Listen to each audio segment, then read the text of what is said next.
मैं आमंत्रित करता हूं डॉक्टर समीर कुमार पाठक को। भारतीय नवजागरण और भारतीय साहित्य के अध्येता हैं और जनपदी साहित्य पर भी इनका अध्ययन है, तो मैं इस सत्र के लिए इनको आमंत्रित करता हूं।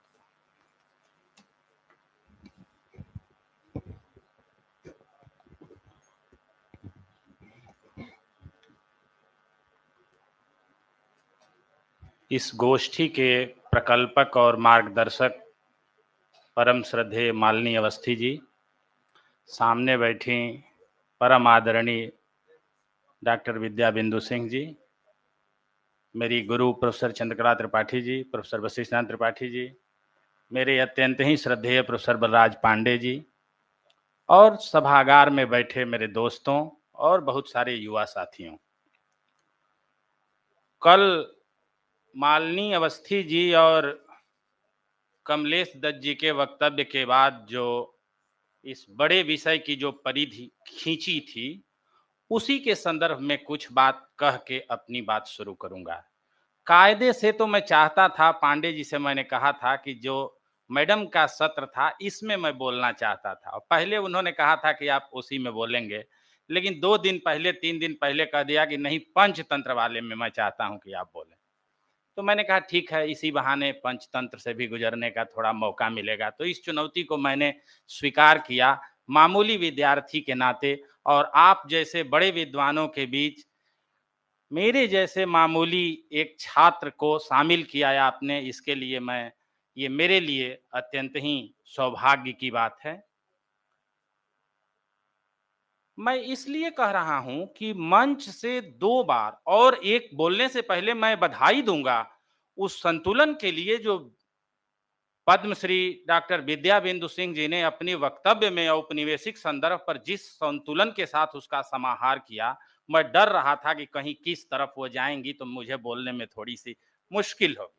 बहरहाल इस मंच से कई बार कहा गया कि औपनिवेशिक दृष्टि के कारण, एक सांस्कृतिक पराधीनता के कारण, और उसमें बार बार जिक्र आया मैक्स मुलर का।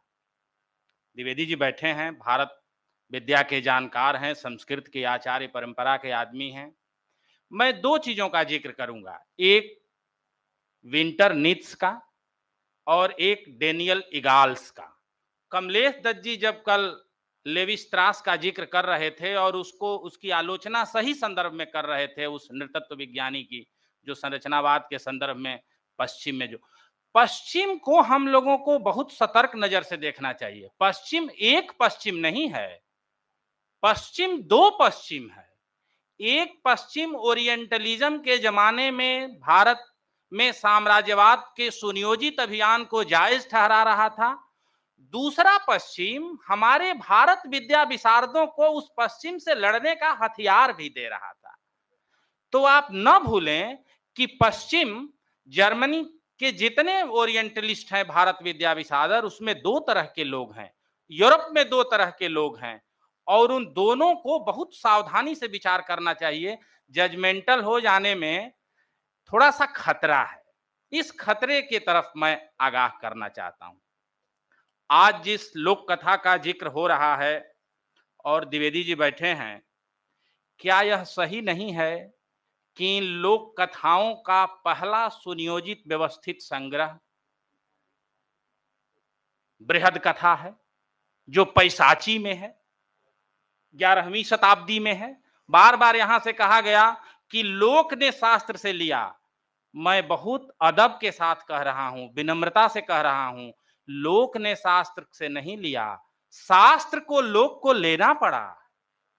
जो बृहद कथा है यह पैसाची में लिखी है, और बृहद कथा की 4 वाचन तो मिलते ही हैं, नेपाली, तमिल, तमिल वाले से मैं कम परिचित हूं, कश्मीरी परंपरा से सब लोग परिचित हैं, बृहद मंजरी क्षेमेंद्र की, और कथा सरित सागर सोमदेव की, वो तो विख्यात अपने जमाने में संस्कृत काव्य का उत्कृष्ट ग्रंथ है। और एक नेपाल की परंपरा, बौद्धों की एक परंपरा है, एक जैनियों की परंपरा है, और उसी की एक परंपरा है बुद्ध स्वामी का लिखा बृहद कथा श्लोक संग्रह, जिसके लिए विंटरनित्स ने कहा, मैं 2-3 बार इसका जिक्र करूंगा, खास करके अपने नए विद्यार्थी मित्रों के लिए जिक्र करूंगा, दो चीजें मौका निकाल के पढ़िए। सुभाषित रत्न कोश पर प्रोफेसर कमलेश दत्त त्रिपाठी ने एक लेख लिखा है आलोचना में, बहुत लंबा लेख है। उसमें डेनियल सिगाल्स ने संस्कृत की जो महान शास्त्रीय कविता है उसके सामने लोक में कैसी कविता संस्कृत में लिखी जा रही है, उन सुभाषित रत्न कोशों के माध्यम से कमलेश दत्त जी ने उसकी चर्चा की। उस कमलेश दत्त जी के लेख पर नामवर जी ने संपादकी लिखी, सोचिए कितना बड़ा लेख रहा होगा।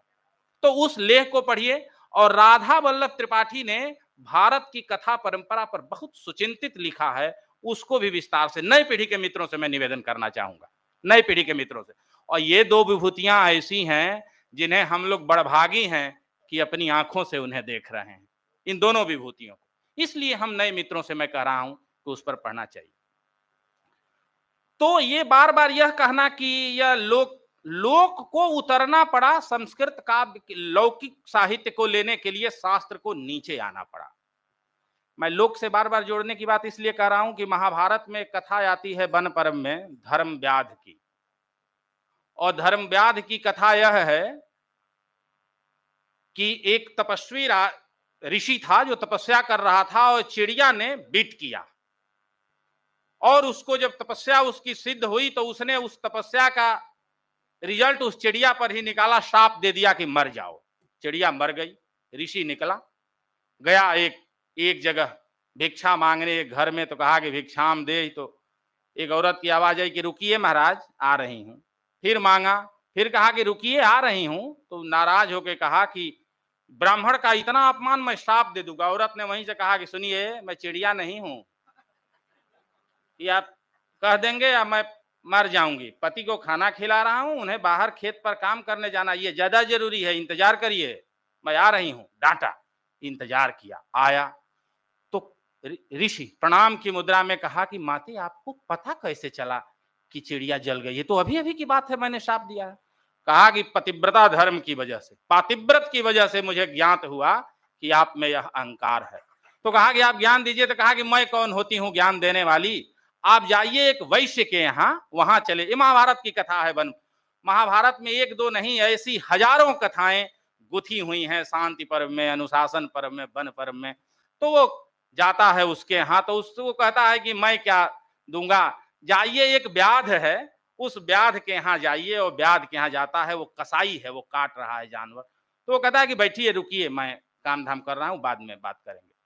उनको लगता है इतना अपमान, और कहता है कि चलिए, अब दुकान उकान थोड़ा साफ सुथरा करके अपना मान स्वान, कहता है कि चलिए। ले जाता है घर, कहता है कि आप वहीं से आए हैं ना, वो फलाना सेठ भेजे हैं। तो कहता है कि हाँ, आपको कैसे मालूम? कहता है चलिए, ले जाता है। ये कहानियां सिखाती हैं। तो कहता है कि मुझे इसलिए पता चला कि मैं तो देखिए व्याध हूं, मेरे पिता भी यही काम करते थे, मेरे बाबा भी करते थे, मैं भी यही काम करता हूं। मुझे इसलिए पता चला कि मैं माँ बाप की अपनी सेवा करता हूं, वो माता पिता, मातृभक्ति और पितृभक्ति के कारण। अब इस कहानी को यहीं छोड़ दीजिए, महाभारत की कथा है। आप चलिए हदीस में, कलाम पाक में हदीस में एक कहानी आती है, सल्लल्लाहु अलैहि वसल्लम, हजरत मोहम्मद साहब के जो सहाबे कराम हैं, उनके आसपास जो लोग बैठते हैं, उसमें एक शीश अलैहिस्सलाम है। तो वो पूछते हैं उनसे कि जब हम मरेंगे तो हमारे साथ कौन होगा वहां जन्नत? तो कहते हैं कि भाई तुम्हारे साथ एक व्याध है, एक कसाई है जो धरती पर है, वहीं रहेगा। तो शीश अलैहिस्सलाम कहते हैं कि भाई वो कौन कसाई है जो अल्लाह पाक के सहाबे कराम, हम लोग उनके पास रहने वाले, उनके साथ कौन रहेगा, वो कौन आदमी है? तो आते हैं शीश अलैहिस्सलाम देखने के लिए उसको। वो कसाई काट रहा है कहानी, वो काट रहा है, और कहते हैं कि मैं आज ही आप ही के यहाँ रुकना चाहता हूँ। तो कहता है कि रुकिए, दुकान बढ़ाता है, ले जाता है अपने साथ।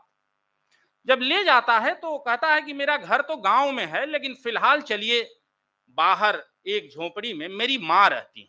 तो कहता है कि माँ बाहर क्यों रहती है? तो कहता है कि हमारी जो स्त्री है वो बहुत घर में कलह होता है, और माँ बहुत वृद्ध हैं, तो उनको मैंने बाहर रखा है। दुकान से मैं साफ सुथरा मांस ले जाके माँ को पकाता है, खिलाता है, माँ को खिला लेता है, तब अपने घर जाता है और स्त्री से कहता है कि मेहमान आए हैं, बनाए। तो जब माँ जब सुबह में चलता है दुकान पर, तो फिर माँ के यहाँ नहवाने धुलाने, शौच आदि नित्य क्रिया करा के, खाना खिला के जब निकलता है तो वो बुदबुदाती हैं। तो ये कहते हैं कि ये क्या बोल रही हैं?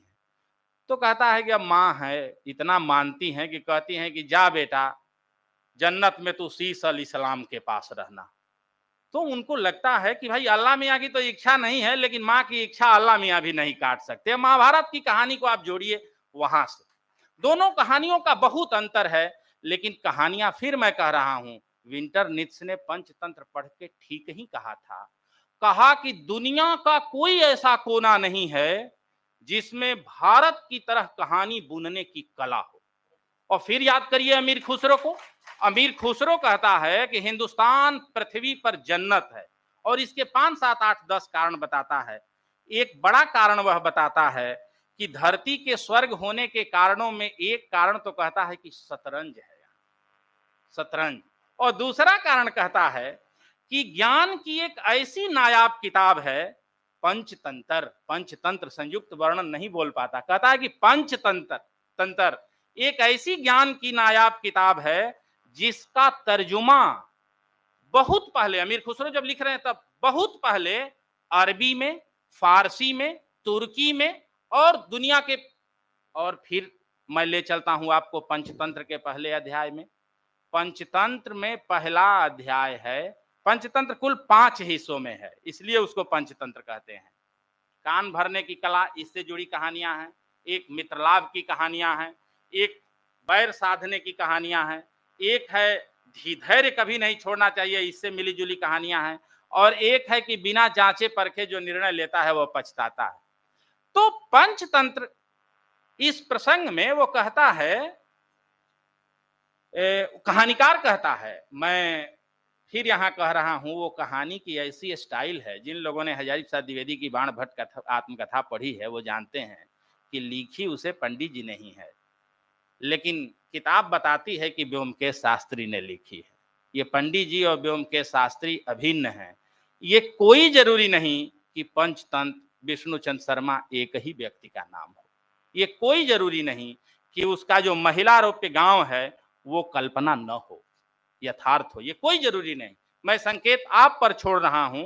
लेकिन पंचतंत्र का कहानीकार कहता है, पहली जो कहानी है उसका नाम ही है कहानी की कहानी। ये कहानी आई कैसे?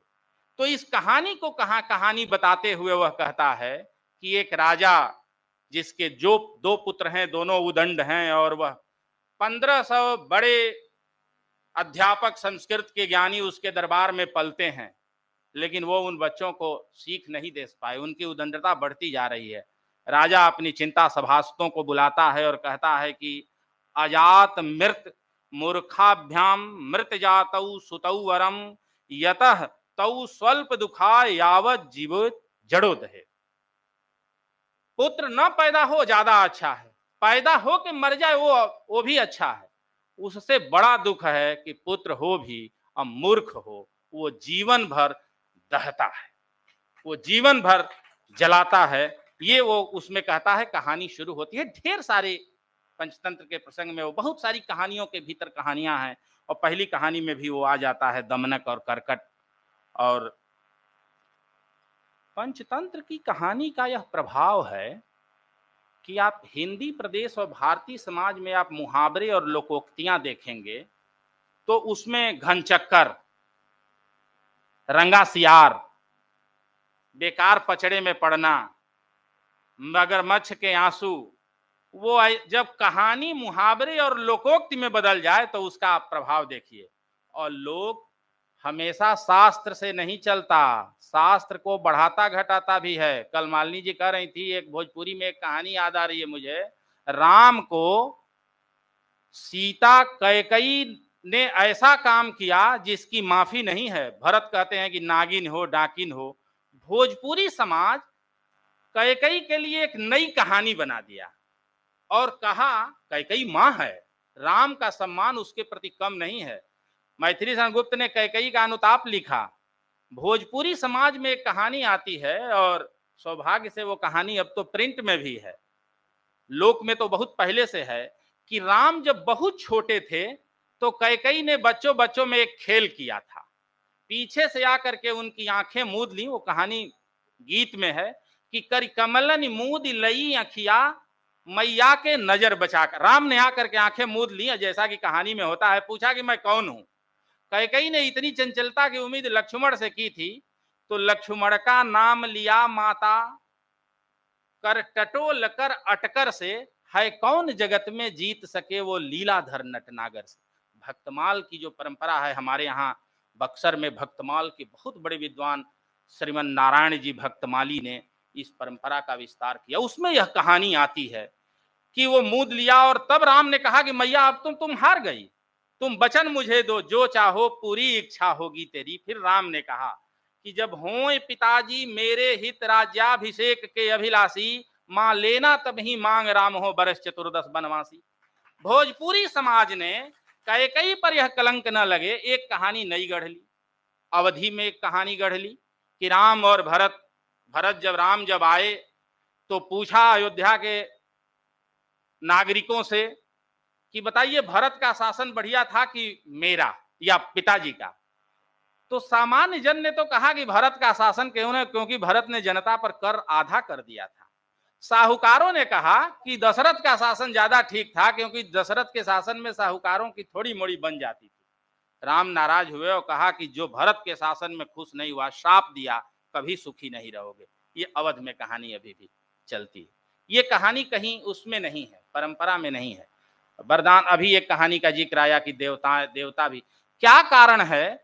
कई बार आता है कि शिव के यहाँ विरुद्धों का गजब सामंजस्य है। मोर, मयूर, चूहा, मूसक, हाथी, गणेश, बैल, शिव। और ये क्या कारण है कि हमारी कहानियों में शिव जब न तब आते हैं? किसान जरा सा दुखी होता है, हर देवता के लिए जी का संबोधन करता है, शंकर जी को शंकर बुलाता है। का शंकर यह करवा? किसान का ट्यूबवेल भी खराब हो जाता है तो शंकर जी से बता देता है कि का भोले, सवाल करता है कि मैंने आपके रहते ये सब हो रहा है। आप देखिए बहुला की जिस कथा का जिक्र हुआ, यह कहानी तो ब्रज की है कि कामधेनु बहुला बनी है और नंद के यहाँ है। भोजपुरी समाज में यही कहानी गई और वो चली गई कि द्रौपदी ने बहुला का व्रत किया था। तो जो उन पर संकटा चतुर्दशी के दिन ही वो, उसको संकटा चतुर्थी भी कहते हैं बहुला को। और मैडम जैसे कलात्मक सांस्कृतिक उनका बोध है, उस कहानी में से वो हिस्सा उन्होंने निकाल लिया गणेश की कहानी में। कहानी तो ये है कि जब आग पर 100 के जले हुए पर जब उसने रोटी बनाई, या बगल में मंदिर था, शंकर जी घी से लबालब थे, तो उनकी नाभि से थोड़ी सी घी निकाल के रोटी पर लगा करके वो बहन ने खा लिया था। और तब गणेश ने अपनी नाक पर उंगली की और अगले दिन जब गई तो ऐसे नहीं कही, उसी में का चैला उठाया, कहा कि का हो, आटा हमार आग दूसर के, फलाना दूसर के, थोड़ा सा नभिया में से घीवे न ले ले रही। जिस डपट के उसने कहा। तो ये जो संवाद लोग जो ऐसे जोड़ता है हमारी कहानियों, ये उसी में नहीं है। आप फिर मैं पंचतंत्र की तरफ जा रहा हूं। पंचतंत्र में एक कहानी आती है, जुलाहा है और एक बढ़ई है, दोनों में बड़ी गाढ़ी मित्रता है। राजा की राजकुमारी हाथी पर चढ़ी आ रही है, इतनी सुंदर है, साक्षात रति का रूप देख करके वो जुलाहा मोहित हो जाता है और कहता है कि नहीं, मैं तो इसके पास जाऊंगा, और नहीं तो मैं, चलो मुझे शमशान ले चलो, आग में कूद जाऊंगा। मित्रलाभ का ये कहानी है। वो तो मित्र है, कहता है कि बस इतनी इच्छा है, मैं कर देता हूं। वो एक गरुण बनाता है। अगर अब देखिए, ये कहानी ऐसी है कि इसमें ईश्वर की आलोचना भी है और ईश्वर भक्त की प्रशंसा भी, दोनों चीजें एक ही में जुड़ी।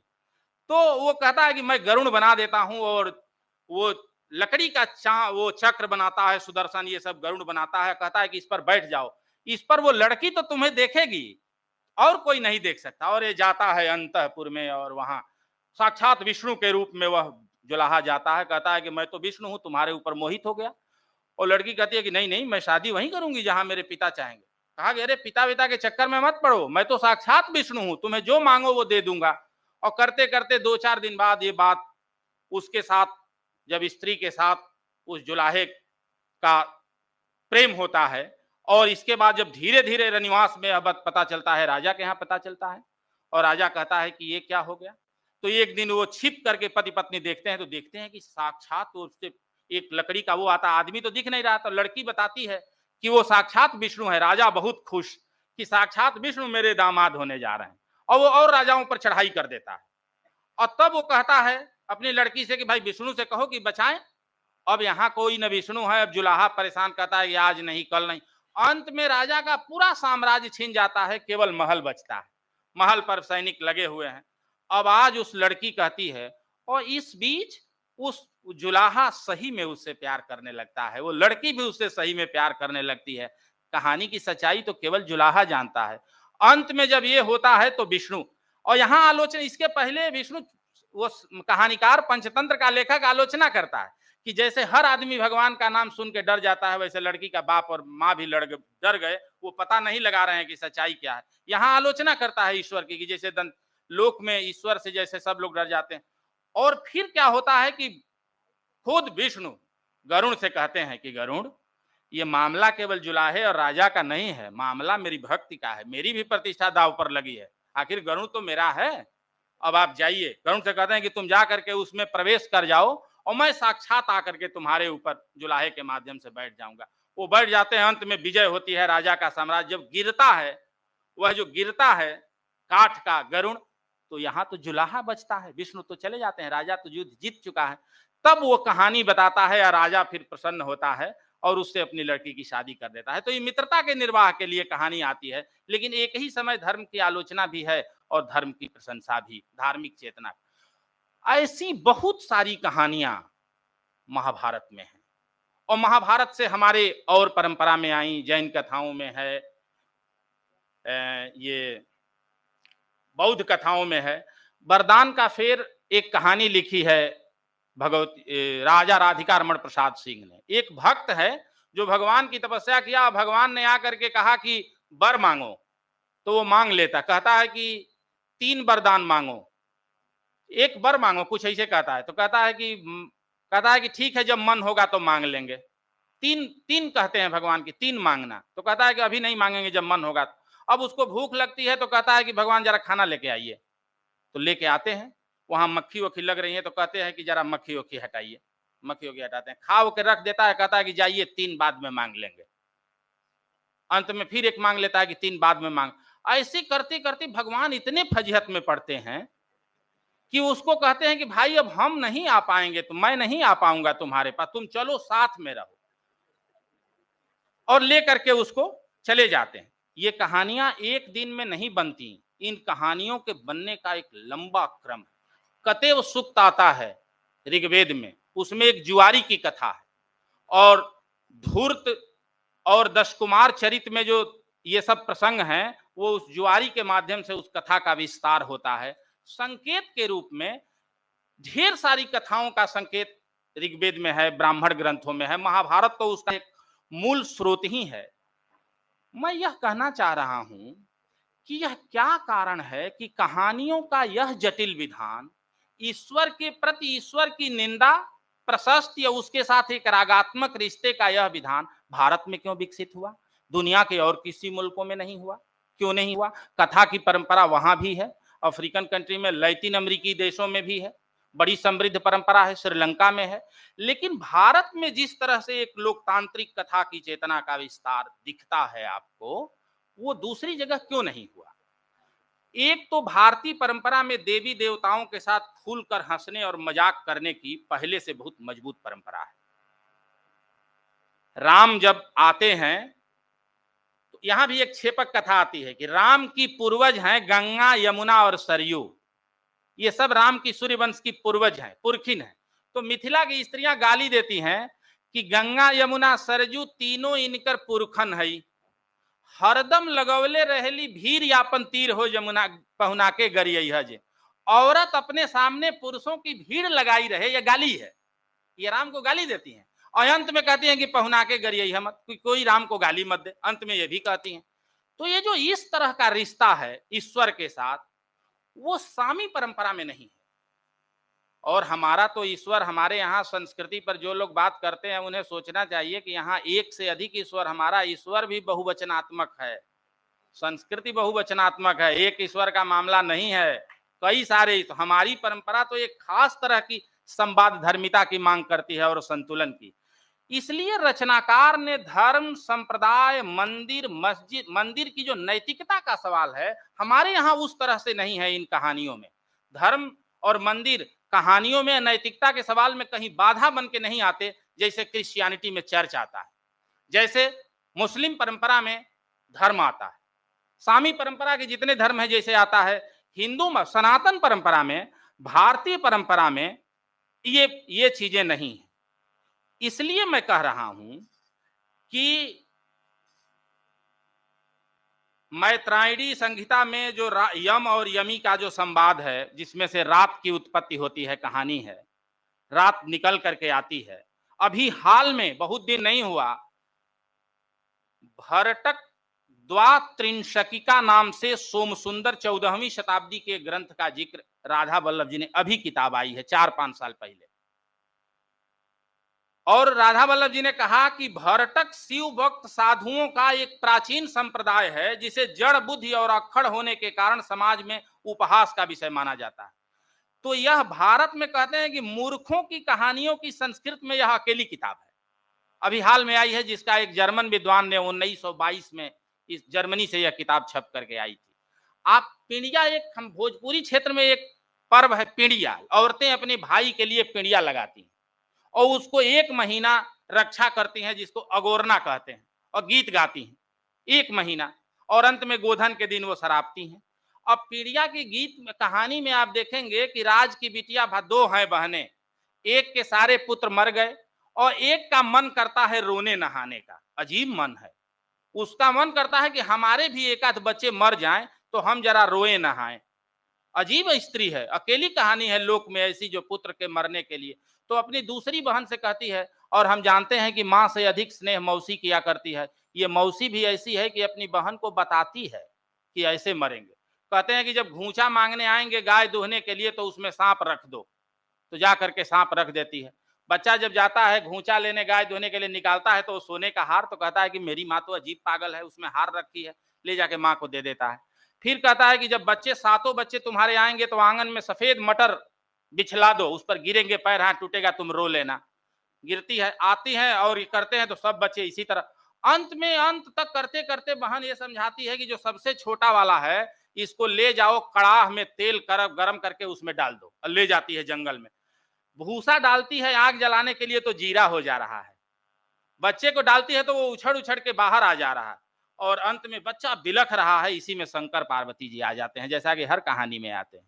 वो आ जाते हैं, आते हैं तो कहते हैं कि ये क्या हो रहा है, तो बताती है कि भाई हमारा तो मन कर रहा है रोने का, पुत्र के रोने का। तो कहते हैं कि अरे जब इतनी बात के लिए तुम यहाँ क्या कर रही हो, बगल में चले जाओ, राजा के लड़के वो मरे हैं, उन्हीं को देख करके रो लेना, वो भी तुम्हारा बच्चा मान करके।